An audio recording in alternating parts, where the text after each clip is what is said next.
Merry Christmas. Or as my granddaughter Hazel would say, Merry Pissmas. She's pretty great. So, my sister says she'll always call it Pissmas from now on. Okay, so, yeah, the festivities are over here in my life. I've already watched, well, I attempted to watch a movie, Dating Santa. Have you seen it? I didn't get very far in and it lost my attention. And I thought, oh, I gotta do my somatic class. And then I thought maybe I should just do this topic here. I made a note. Video notes. Okay. Seeking outside validation. Ah, okay. So what is this a branch of? Let me just pause and gather my thoughts. I wanted to start recording while I still had the Palo Santo going. So one moment, please. Okay. On my end, it's literally been less than 30 seconds. All I had to do was decide where we were going to categorize this, and we're going to put it as a branch of Alchemy reading number 1. So 1.1, seeking outside validation. So I think it's pretty common. And I want to talk about where I can see, or one place I can see that it comes from commonly. And that would be early childhood development, when it is appropriate for us as infants to look to our parents for approval. Like, there's a stage where a baby, everything they do, whether someone else is talking to them or they're about to touch something, they like look back at mom's face to see if mom approves of this. Like, is this good? Am I good in here? And it's an early developmental phase, which ideally we mature out of, but that some of us have been unable to. And this is in those families where there may have been some sort of like emotionally dysregulated people, or like depression, anxiety, many children, absent parent, innocent things can cause this to kind of be a sticking point where we don't kind of mature through that phase, right? Or it could be an outright trauma. Also, I believe it doesn't have to be in that early developmental phase. This can also just come from it being mirrored to us. Like if we... come on, you can talk, Julie. Oh wait, we're going into Mercury retrograde, aren't we? Yes, we are. Really annoying that my phone all of a sudden gives me all of these notifications right when I record. Like, honestly, or maybe that's just when I notice them. I use an app now to track my activities, my hydration, my weight, my food intake. So I just want to kind of see. Anyway, that's what those notifications are. It's probably telling me to take a drink of water. So now that I did notice it, let's take that advice for this reading. Make sure that you are hydrated for this, okay? Okay, but if we watch our parents act in this manner of consistently looking outside of themselves for validation, then we could learn it that way. Or if our parents are constantly criticizing us, so that whenever we do make a decision for ourselves, we got punished or humiliated or whatever, then we could learn to adapt by instead checking outside of ourselves for some other authority. One thing that I came across years ago, and it just popped in my head, and I don't know where I got it exactly. So I think it's just a psychology thing. Maybe Teal Swan said it in one of her old videos, but I wouldn't even know which topic she was talking about.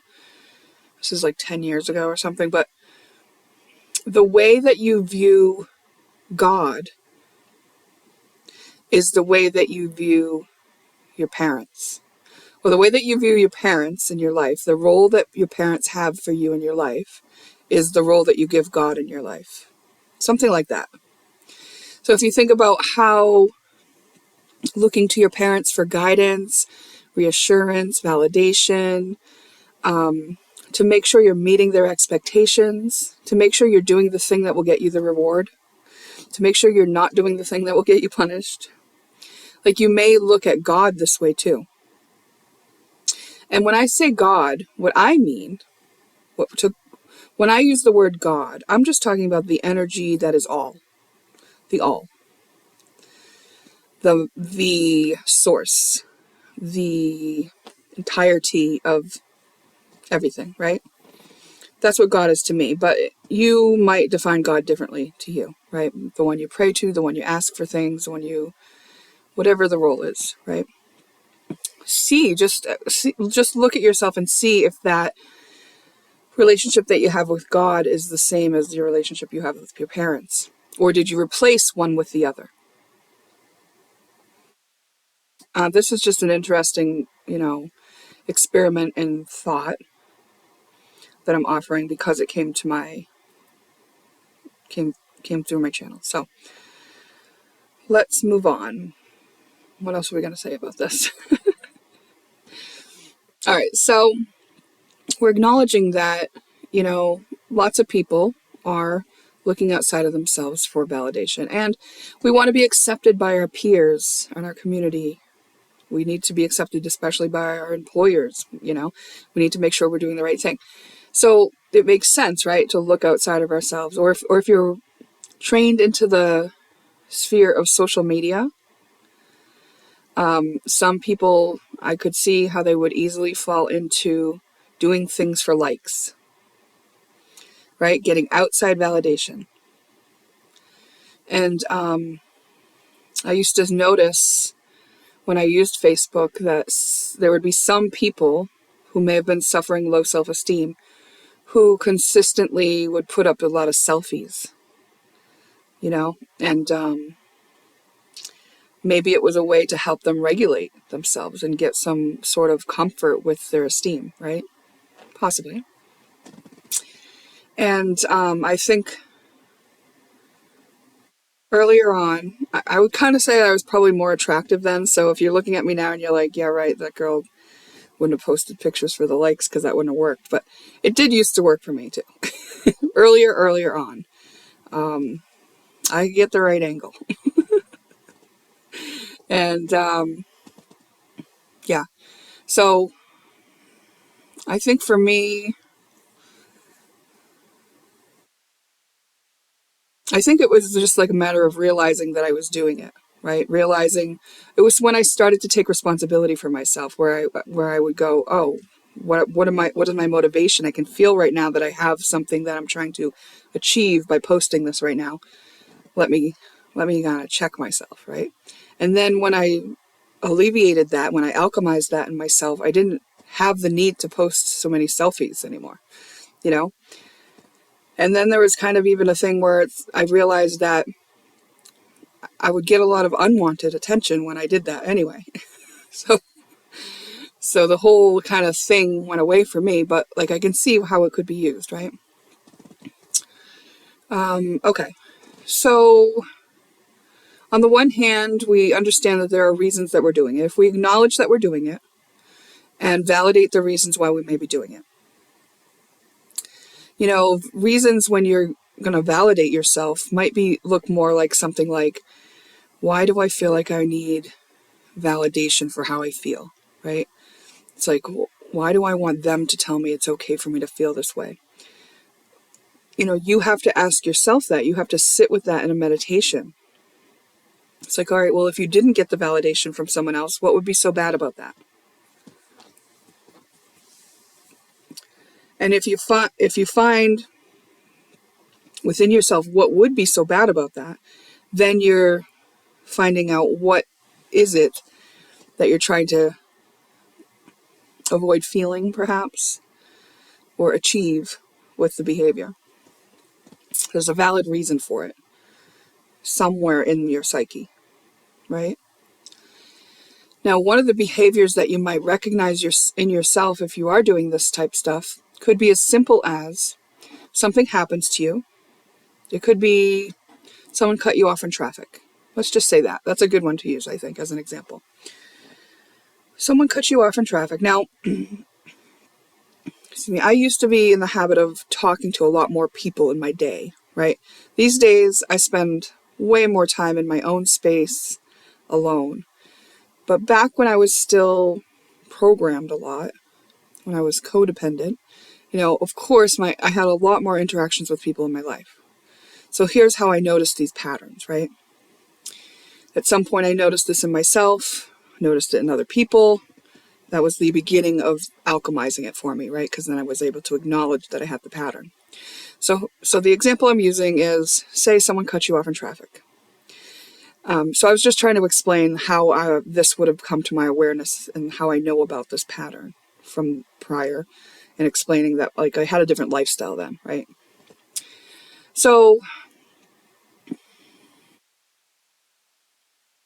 feeling a certain way, like maybe you get triggered when somebody cuts you off in traffic. You maybe get scared, or you're angry, or, feeling some sort of aggression.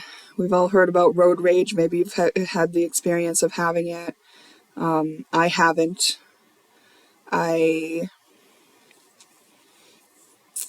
To me, when I get cut off in traffic nowadays, it'd just be like, this person must be in a rush.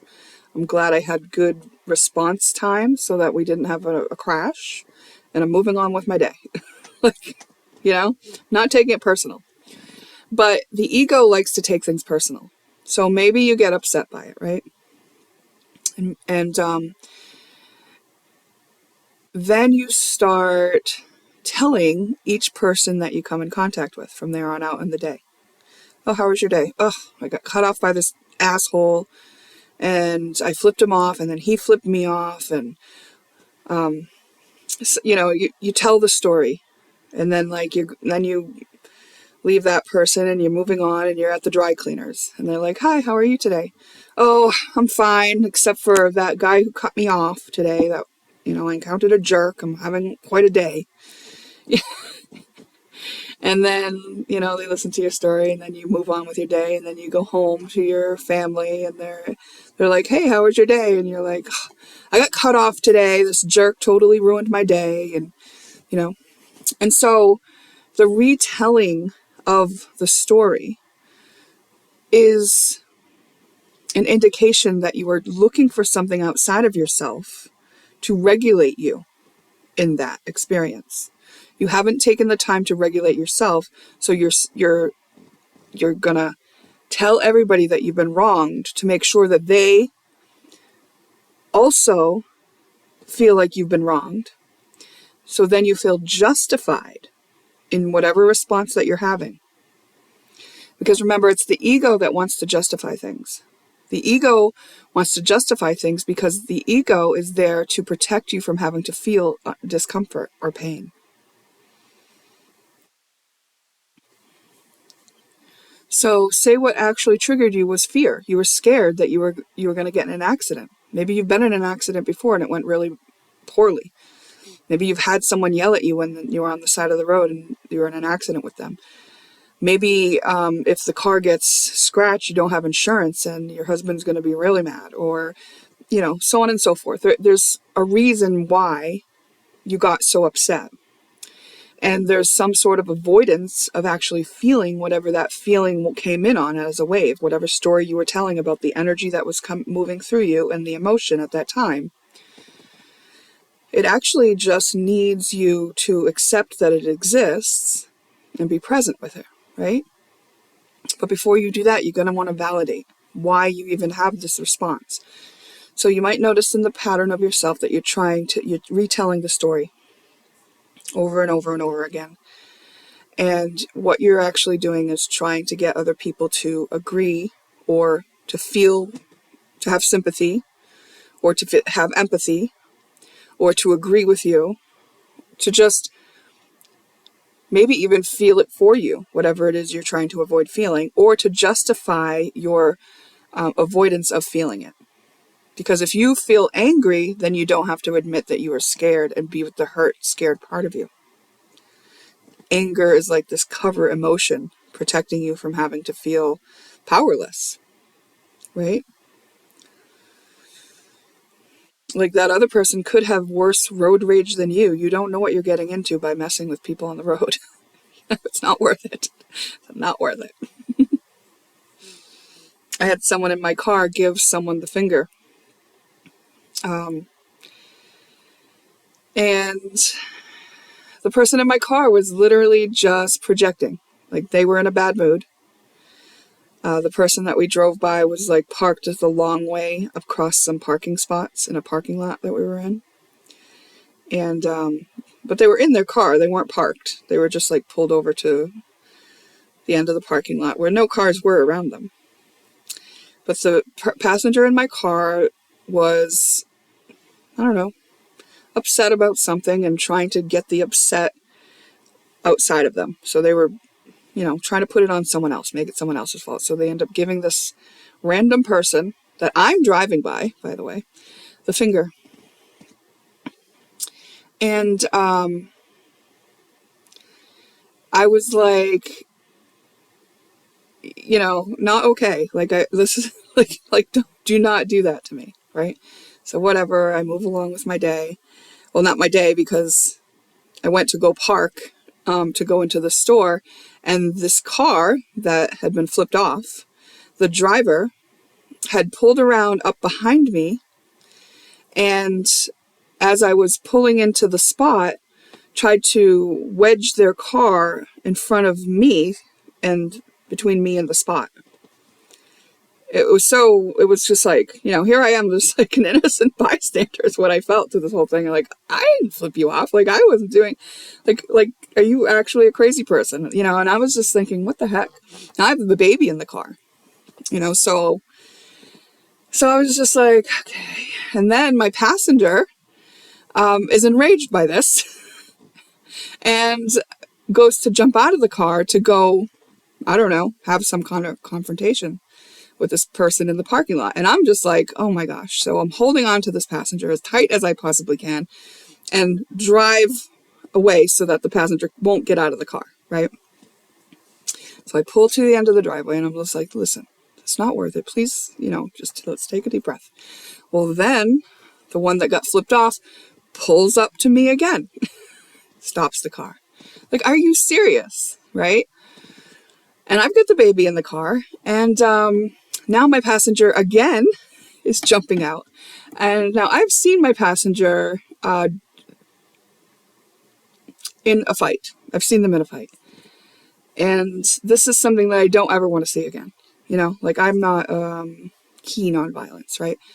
And so a lot of what I was feeling was like protecting them from themselves, right? Whatever trouble was about to emerge, like, this is not my life. I was like thinking, like, there's not this baby's life. So I got out of the car and I was like, I have a baby in the car. I don't know what you're doing here, but like, could you please just go? And there was a woman in the passenger seat of the man's car, and he did. He just drove away as soon as I got out of the car, and would just said that to him. Will you please go? I have a baby in the car. So he drove away. It was a California plate, and I'm here in New Hampshire. So it was someone from out of state, who my passenger evoked some sort of reaction in, right? And I get that some people don't feel regulated or in control of their emotions. And when those emotions are really uncomfortable, they will try to put them on someone else, and they will try to project it out. And some people are not comfortable enough to feel their emotions, so they try to get other people to justify their strong reactions, right? So, like, I actually got to speak to my passenger in such a way where I explained the reason why I've always said, do not try to start trouble with people when you're in my vehicle, because this is the thing that could happen. It's not worth it, and it's not fair to me. That's not my life. I'm not about that. The baby doesn't need this in their life. And my passenger understood completely and agreed to never behave in that manner again. But I still could not make clear to that passenger that the whole reason that they flipped this other person off in the first place wasn't valid. Like, it's not up to my passenger to decide whether that person can pull over into the parking area across 3 parking spots or not. Like, it's not my passenger's business, right? It's not my business. It's not bothering me. Whatever they're doing, I'm assuming they're doing their best. I didn't need that spot. I was going for one much closer to the store.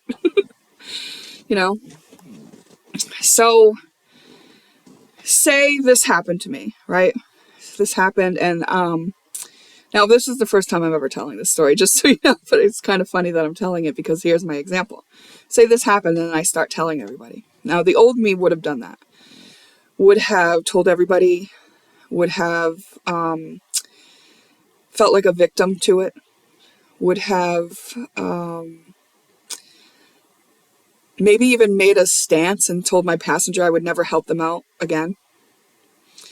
That they put me in danger, and that, like, I just couldn't trust them anymore or anything, like that would have been me trying to justify not feeling whatever I was feeling in the moment, right? Like, all I did in that moment was like feel the frustration of 2 people who were grown adults who were very emotionally dysregulated and not fully in control of their reactions to those emotions. That's what it was. I was able to stay calm in it. I was able to not take it personally. But some people wouldn't be able to do that, right? Some people would take that to a much bigger level. And I think if I wasn't the driver, if it wasn't me that passenger was with, that it probably would have gotten much bigger and worse. Because I think that I played a big part in tempering down those energies, just with my energy, So, because I was able to calm them both down. And, we didn't escalate it from there. But it's just an example of how when things do get escalated, you can see from the story, if you're looking at it from the outside, that it was literally just 2 people who were being rude, who were projecting and were not mature enough to handle their own stuff. That they were putting it on other people. They were at war within themselves. So they created the war outside of themselves. Right? Because say I was parked on the side of the parking lot and I was taking up 3 parking spots because I was parked the wrong way in the end of the parking lot, right? And someone drove by and gave me the finger. That would mean absolutely nothing to me. I wouldn't be offended. I wouldn't tell anybody. I wouldn't go after them. I would just think, that person needs some love. I'm going to give it to God and hope they find what they need. Like, that's it. And I don't need any stories to explain how I feel, or to take revenge, or to say that I'm a victim to it, because I've been able to be present with how I feel about it. Like, I don't have a story that tells me that means I've been violated or disrespected, or I need to retaliate, or I need to set it straight, or I've been wronged. Nothing like that. Right? And the reason why I no longer need to go seek outside validation for that being my reaction, for me handling myself, is because I have learned to validate myself. I think that's a good way to handle it. And I understand that someone else might not, That's okay with me. because they're in a different perspective and they're in a different life view, and they've had different experiences in life. So they may have a valid reason for them that they couldn't let that slide, right? One example I could think of is maybe someone has had life experience that told them that if they don't puff up their chest in the moment where somebody is throwing them the finger, then that makes them look weak and it makes them an easy target, and then they will be targeted, right? So that person might think, oh, if this person gives me the finger and I don't do anything, that means they're probably going to come rob my car because they think I'm a pushover. You see what I'm saying? So if someone has that view and they've had those kind of experiences in life, even though life is just responding to their own conclusions that they made, that's the conclusion that they made. That's the life they're going to have to live. That's the decision they're probably going to make. And the consequences to that decision will be a perpetuation of the war within themselves because they weren't able to find peace within themselves.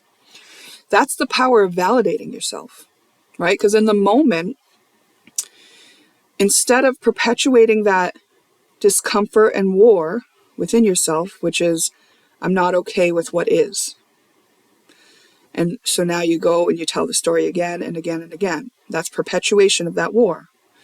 Instead of doing that, the power of validating yourself is putting an end to that cycle right there. There's nothing inside you that needs you to make sure someone else knows, that makes sure someone else can feel or agrees with you or anything like that, because you've already taken it within yourself. You've already deemed yourself the one that could handle whatever you feel in the moment regarding the situation, right? This is like alchemy on demand. Once I validate myself, that's the second step of this alchemy process, right?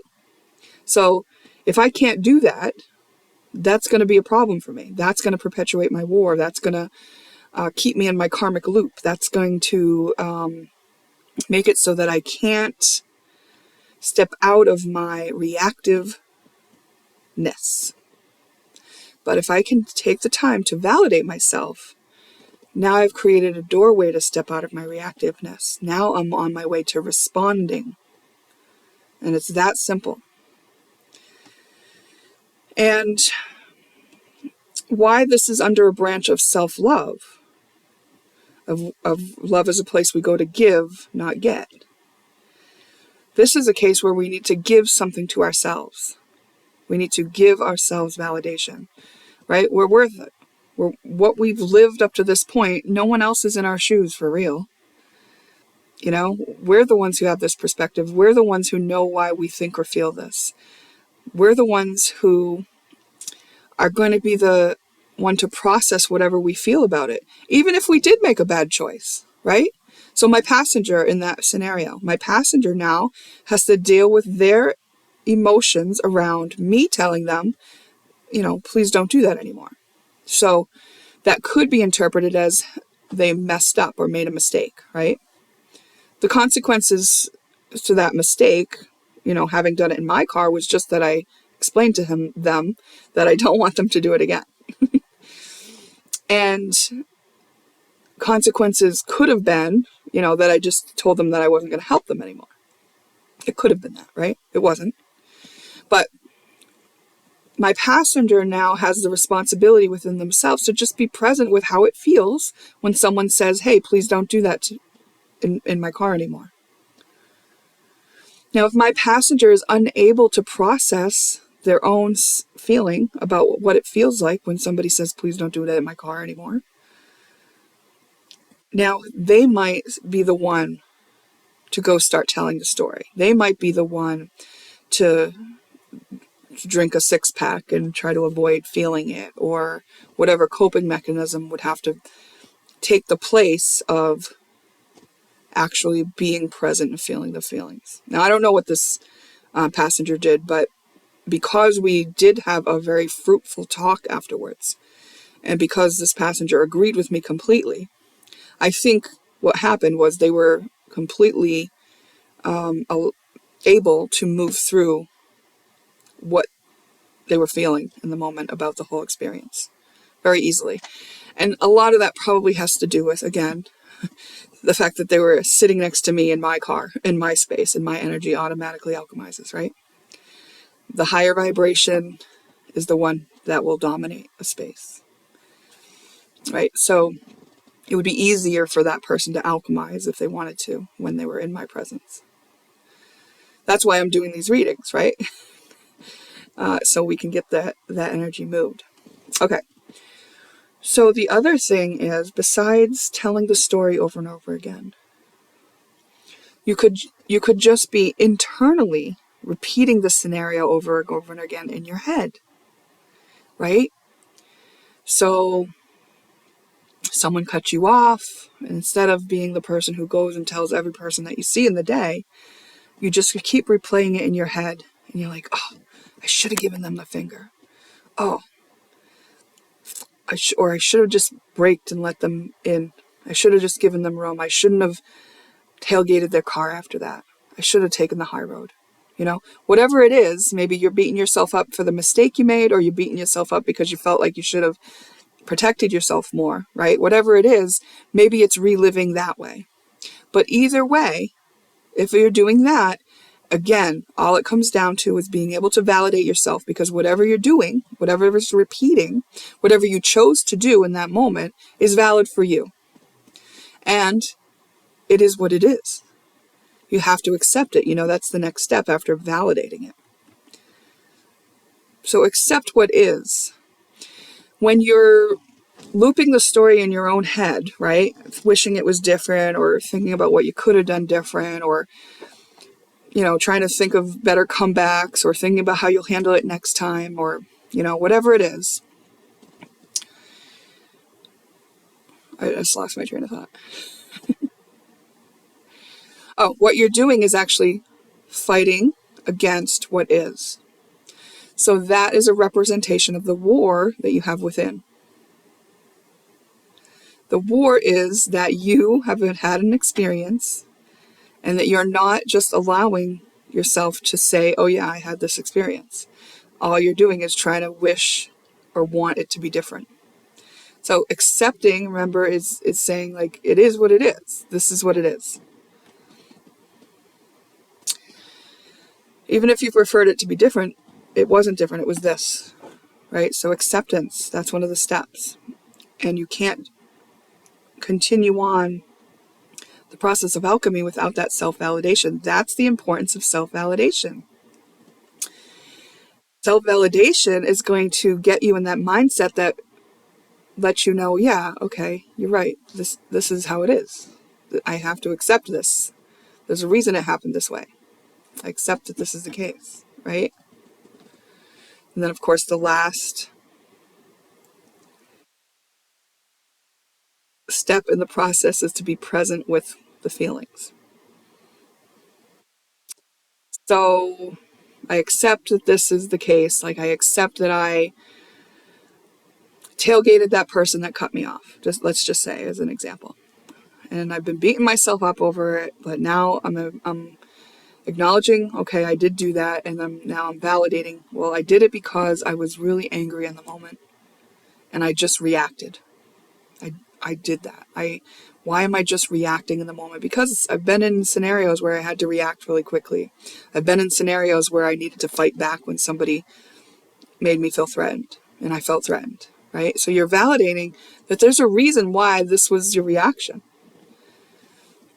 And then you're accepting, well, I did this. This is what I did. I can't change it now because this is what I did. I tailgated them. I was petty.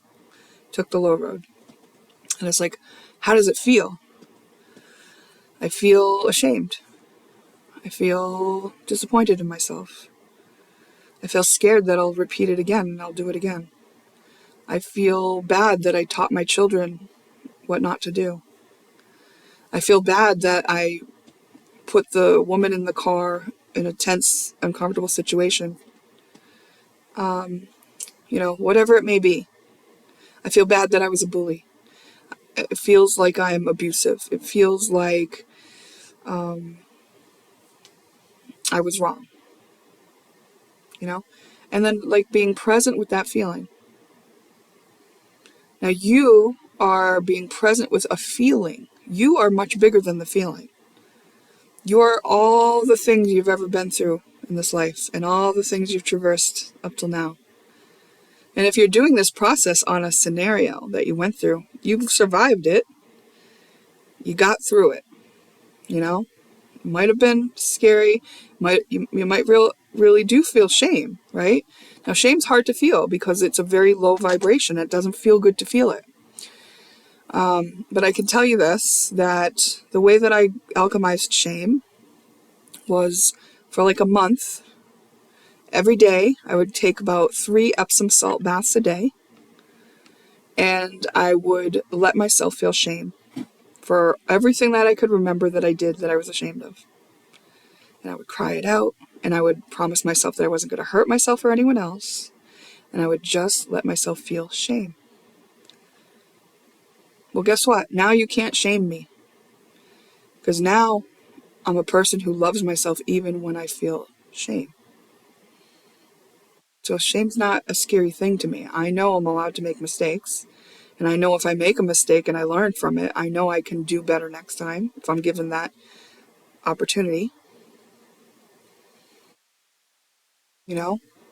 To me, it doesn't make sense to waste time trying to punish myself when the best thing I could possibly do with time here that I have on earth is to live the best version of myself that I can. So to wallow in what happened in the past, to me, doesn't make sense.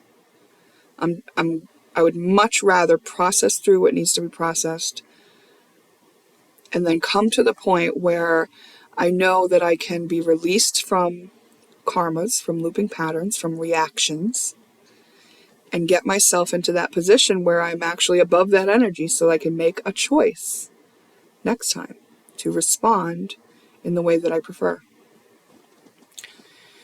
When we are programmed, like maybe it's because we watched our parents and when they got cut off in traffic, they would always freak out.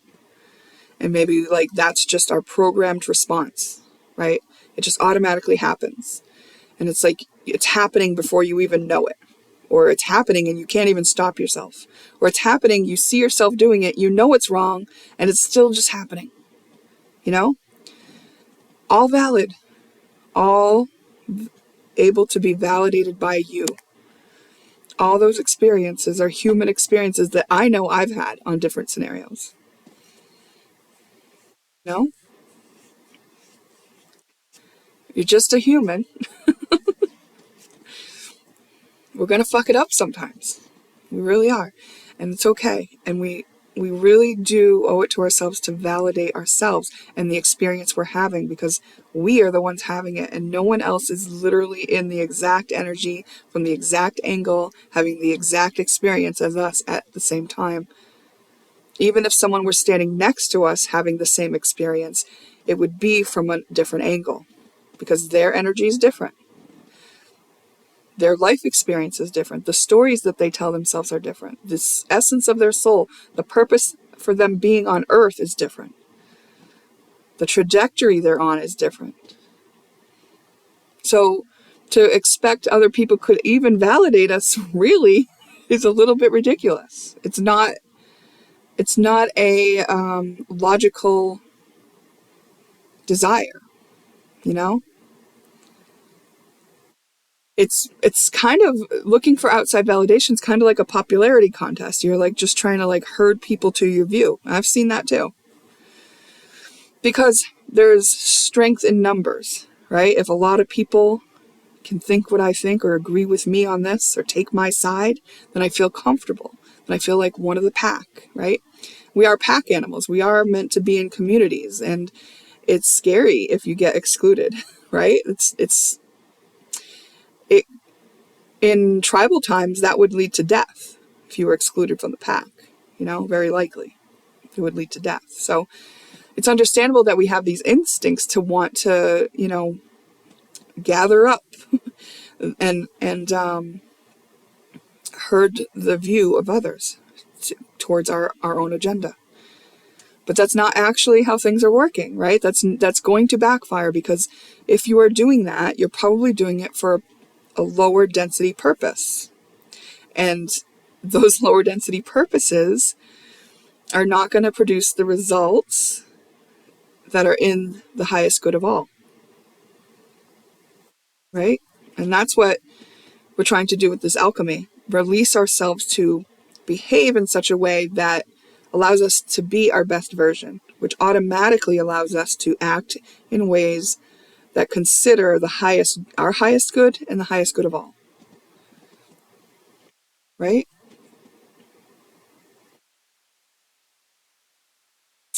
It's not always in our highest good to never be activated in our discomfort and our pain. Sometimes when somebody gives us the finger and it makes us feel uncomfortable, we can't do anything about them. We can't control them, but we've got to look at what's in here. What's in here that would take that personal, that a complete stranger, or maybe someone doesn't like you or is giving you some sort of offensive gesture. If there's a part of you that could actually be hurt by that, look and tend to that part. It's a gift. The universe wants to come into balance.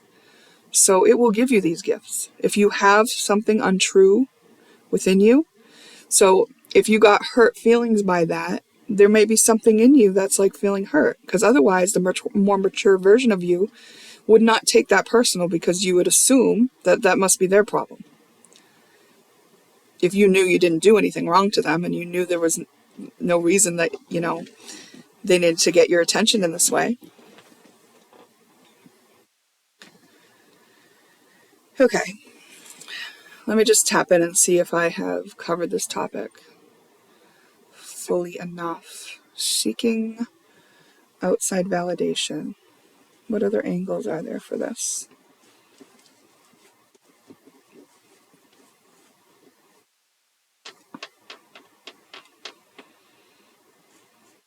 Okay, are there valid times when we need outside validation? Well, I mean, if you're in court and you've got a jury, I can understand wanting outside validation for that. I get it, right? But ideally, it's a tough one, because I feel like it's a can of worms I just opened there, right? It's we do have this judicial system, and we have these rules, and then we have these laws to obey. And I think on one hand, yeah, they're very important and good. And on the other hand, I've seen them misused, abused, and we are just humans. So, there's people that fall through the cracks of both ends. We know that, right? So what I'm talking about is self-validation with regard to our own operating system, how we run ourselves, how we live our lives. Whether or not we can be sovereign depends on this, right? So if you're caught up in the judicial system, you're not necessarily allowed to be sovereign at that point. There'll obviously be a process of authority over you that you have to encounter until such time as things shift or fall in that department. And I don't know if they should or will, or, that's a can of worms, like I said, and that's not what we're doing here. Because what we're talking about when we do these readings is self-empowerment and sovereignty and just releasing ourselves from karmic loops. And there is a way to navigate that judicial system while living in your highest version,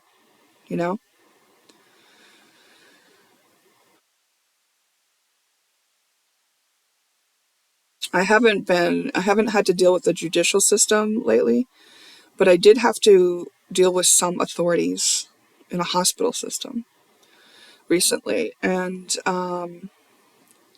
in my past experience with the hospital system authorities, there was a lot of things that I did not sit well with me. So when I was approaching the situation, I was pretty cautious and also ready to lay it down, in a logical manner to explain to them very easily so they wouldn't be able to miss my points. And I was actually pleasantly surprised that they had another point of view, that it was completely valid, that they offered it in a respectful way, and that they listened to my concerns, that they addressed each one, that they did not dismiss me. So my experience of the authorities in the hospital system was much better than it had been when a past version of me had to deal with those things. And I can tell you that the difference between the past version of me and this version of me, of course, both experiences aren't going to be the same. No two experiences are going to be the same. I'm a different person, though. I'm a different version by far, years apart. And in those years, I've had years of alchemy on my own programming, releasing myself from reactions, right? I was able to go into that conversation in a much more mature manner than the earlier version of me was. So what I'm saying is my experience showed me that me coming at that difficult experience from a much more mature stance, allowed a much better result, So it naturally opened up my view of the whole system. And I could no longer hold on to the thought that the system was corrupt or unfair, because I saw that it was not corrupt and it was fair, and that there were genuine people in authority that deserved to have that role, that could handle it, that had something to offer me in the perspective they were sharing that I didn't know about, And because I came into it in a mature manner, I didn't have to feel ashamed when they told me that, because I was already open to that, It was like I was ready for the worst, but I was also open to the best. An earlier version of me might have felt jaded and just kind of, been very blunt with them, trying to get my way or trying to advance my agenda. And then if they would have back then told me something that was logical, crucial, and expanded my awareness, I might have felt ashamed back then if that had happened, because I didn't even give them the benefit of the doubt. You know what I mean? But back then, I got a result that showed me it matched the fear that I went into it with.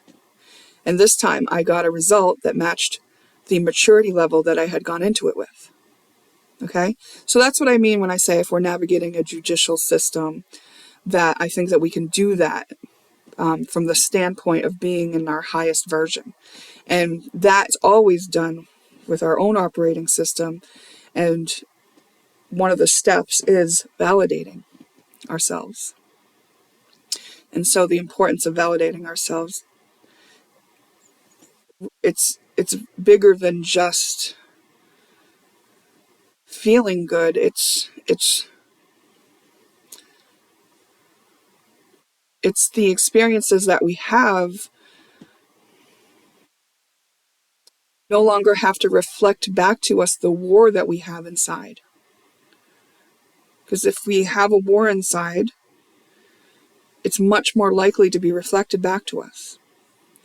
I just heard someone think, well, then what about the war that you were reflected back when you were your passenger flipped someone the finger?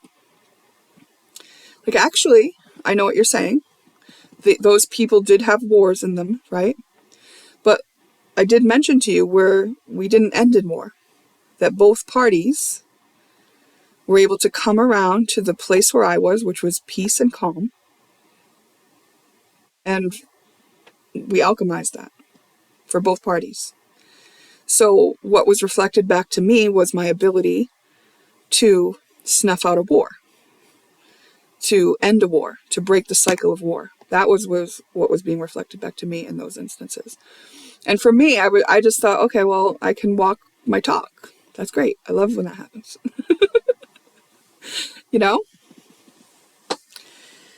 So self-validation. Yeah. Sometimes maybe you're seeking outside validation because you don't want to feel alone in something. Well, then it's time to ask yourself the questions. Well, what would be so bad about it if I was alone in this? Or what about this? You've been handling it alone and you want to tell people about it because you want them to be proud of you or aware that you are handling it alone. This is pride. So, here's the other side of this. Okay, so self-validation for an inferior ego, but also self-validation for an inflated ego. Making it mean something about you. If people know what you've achieved or what you've been through, or the fact that you're doing this all on your own, perhaps that mirrors or mimics a time in childhood where you were needing to express some sort of accomplishment in order to get praise or love or recognition from your parents, right? This is one of the things I have talked about with some people when I do readings. It's come up in some people's readings. And I have a whole class that I wrote on it, and you can buy it from my website, juliemandyteller.life. And it's, I forgot the name of the class exactly. It's been so long, but it's like, why honor instead of pride? Honor instead of pride. And so the reason why I talk about this, and the whole class like just outlines how you can kind of step into it. It gives a framework that you can adopt to kind of learn the whole process, right? Because it's going to be bigger than just me saying this to you. But if you want to look into it further, that's one resource. But also, look wherever your curiosity leads you on the topic. But we've talked about in my other readings and other talks on this alchemy reading, segments where I talk about how pride caps you in the vibrational scale.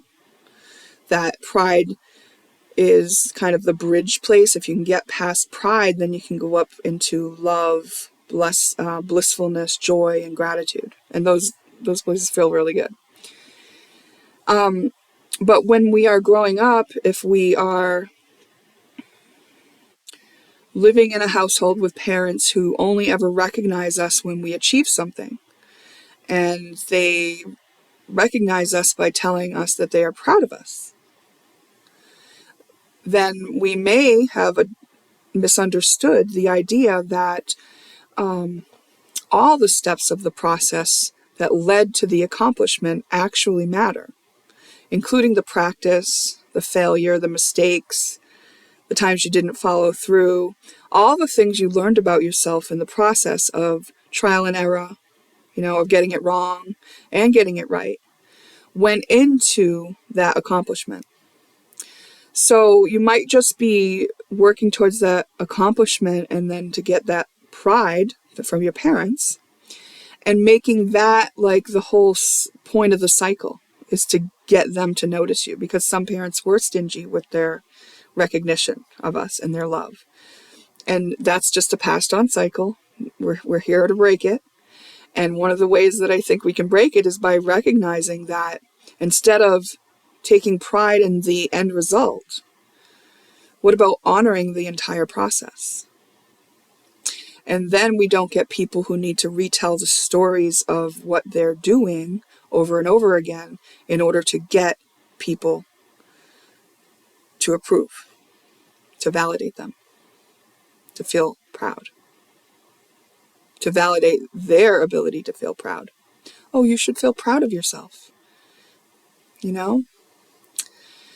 So as parents, I think it is important to honor the process. In fact, I don't use pride with my children. I don't, not that it's bad, right? Like, it's a step on the ladder, but I feel like, why would I implant that limitation into their programming? I'm going to honor them. And I tell them this before they've accomplished the goal they have. I tell them this when they have a misstep, and I tell them this when they accomplish it. I really honor you in the process that you are going through. Like, I notice you. I see you're doing a thing here. Cool. I see you. Because to be seen and witnessed, that's a very beautiful gift. And it shows that I'm interested. And that's what I want my kids to know. You know? That way, when they do start a new project or when they do have a new goal, when they're working on something, you know what happens? They tell me about it before they're done. Maybe at the first stages, maybe it's when it's an idea stage, maybe when they're halfway through, and when they're done. We celebrate it all along the way. I have tears coming to the back of my eyes because I just feel it as just a beautiful thing. A beautiful thing. All of it counts. You know?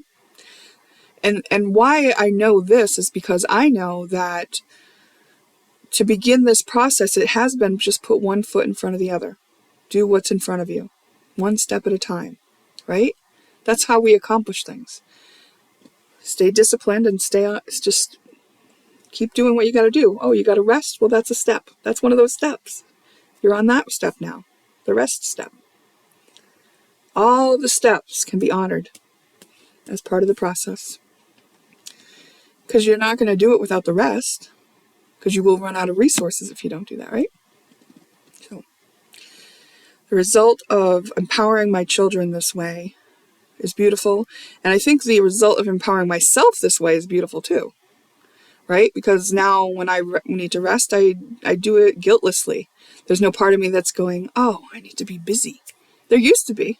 Oh, that was trained into me real hard. Work. And I'm not sad that I did have the period of time that I did that.